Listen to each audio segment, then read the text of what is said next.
এসব মামলা আসামি হওয়া শতাধিক নেতাকর্মী এখনও জামিনে নেই। জেলার এসব নেতাকর্মীদের এবার ঈদ দুর্বিষহ ঈদেও তাদের ফেরারি জীবনযাপন করতে হয়েছে। রাজনীতি করার কারণে পরিবার থেকে দূরে থাকার পর এখন নেতারা খোঁজ নেয় না।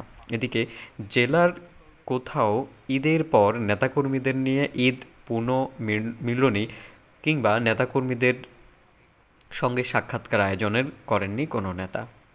দলের এহেন পরিস্থিতিতে এই অবস্থায় ক্ষুব্ধ নেতাকর্মীরা।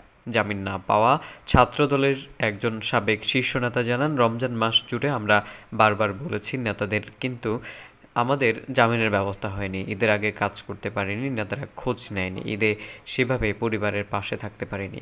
আমাদের জীবন এখন বিএনপির রাজনীতি করার কারণে দুর্বিষহ হয়ে উঠেছে। তবে দলের এত বাঘা বাঘা নেতারা তাদের কেউ খোঁজ নেয়নি, ঈদের পরও কেউ ডাকেনি।